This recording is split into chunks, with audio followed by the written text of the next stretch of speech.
Yeah. Sometimes you gotta kiss some butt, and sometimes the butt kisses you. Rappy.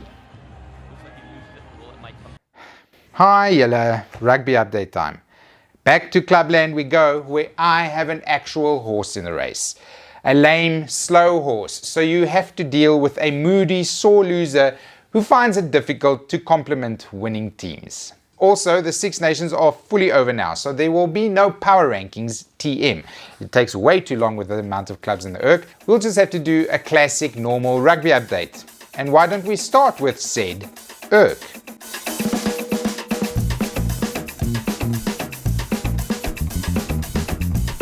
First game on Friday night was the Wilson Omani Cup, the meanest, nastiest cross-border rivalry in the URC, and hopefully it will now go from strength to strength after the retirement of the two main protagonists. You want mean, nasty cross-border rivalries in the URC because that makes people tune in.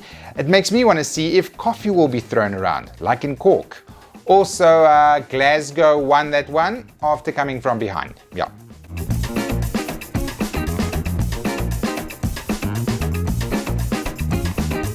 I missed most of the previous game because it was scheduled at the same time as the Lions playing in Cardiff, trying to kick off their tour with a win. Unfortunately, they didn't because my brother's namesake threw two soul-crushing intercepts to lose us the game. Never have I been less upset to hear that one of our players are going to the Sharks. Doesn't matter which ones. Bye. Thanks for your service. Also, congrats to Cardiff for winning.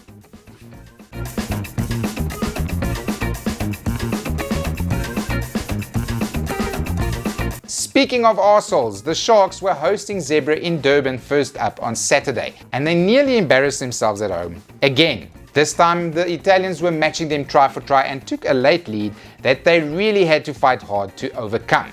They won, but still, what a waste.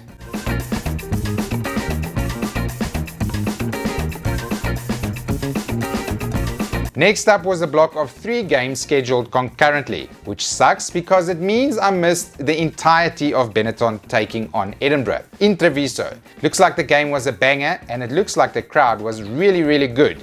Sad I didn't see it. I did see the highlights though, and Udogu's fast little feet on the way to that late score to win the game. Congrats.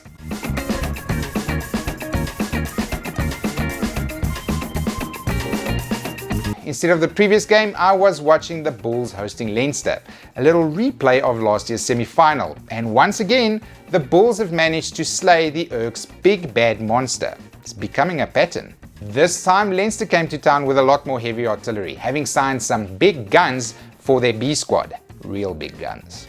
It didn't help though, because the Bulls forwards grinded and grinded as the game went on, and by the end, their scrum was totally dominant. It helped that Mr. Whitehouse was absolutely certain that last scrum had to be completed. We will get through this. Lads, we will reset all day when it's 50-50s. We will get the ball in and we will scrummage.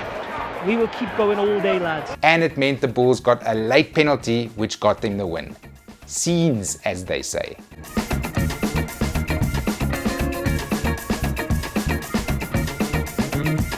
Third game of the triple schedule block was the Stormers playing Scarlets in Connacht, and the Stormers were welcoming back some of their own big guns. For me, the biggest returnee was Sasha Feinberg Ngomezulu, and I was just hoping he would stay healthy for an entire match, having been injured so quickly last time.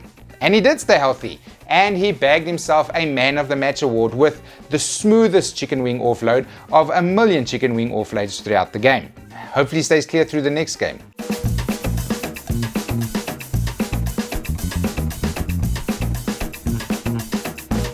There were still 2 more games after that 3-game block on Saturday night, with the Dragons hosting Ulster and the Ospreys hosting Connacht. Unfortunately, they were scheduled at the same time again, so I had to choose which one to watch, because fucking DSTV won't have you have more than one stream at a time.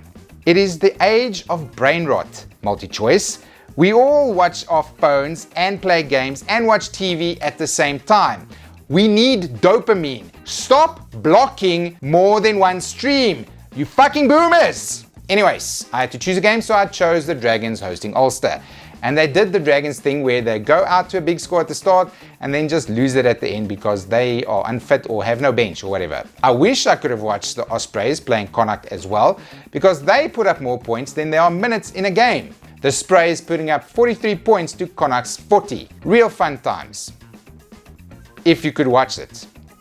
Fuck you, DStv. Another bumper round awaits us this weekend, where hopefully my Lions won't get too embarrassed by the champs, and hopefully the Challenge Cup champs can get their heads kicked in by a pissed off Leinster. It will too, you sons of bitches.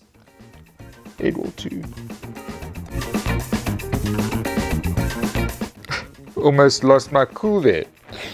And it is cool there, to the east, where Australia and New Zealand are playing in Super Rugby Pacific. It has been more fun this year, and currently 4 of the top 6 qualifying spots are being taken up by Aussie teams. Excellent! They've even managed to beat some New Zealand teams this year. Very cool. What is not cool though is Cashmere Hills Leinster looking very ominous in 2nd place. It would be so shit if they came now and destroyed the cool, fun, happy Super Rugby Pacific by going on another asphyxiating title run. Number 8 in 9 years. I do not need the return of the Razor years that nearly killed this comp. Chiefs, please beat them. And then there's the Women's Six Nations that kicked off this past weekend. It went pretty much to script, with England still looking imperious, and they should be going to their 8th title in 8 years, which is not good. France seemed to be the only team that will be able to challenge them, but still not quite there. And hopefully this year Scotland and Ireland will not be battered in their games against England. It looked like that might be going a bit better.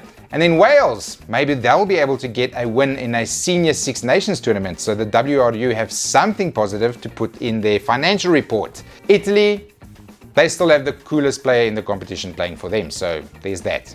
I don't really get to see this thing in South Africa because it's not broadcast here, but I'm mostly going to go off highlights and vibes.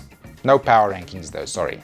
Wasn't really any other news this week except that the Box and MTN, their main title sponsor, have decided to part ways.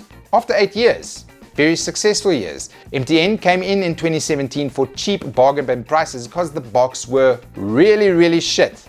And then they renewed in 2021 when the Box were really good. So, thank you MTN for sticking with us for this long, and they did pump a whole lot of money into rugby development, so kudos to you. I know you can't stay on because the Box probably want a few more zeros tacked onto the check now. They are, after all, trying to be a global brand. Hopefully, the new sponsor is all cool and everyone loves them. Probably not though. Anyways, that's the end of this week's quite rugby update. I will see you all next week after the big announcement that the Box will now be sponsored by, let's say, Nvidia. The green logo will melt away nicely. Bye!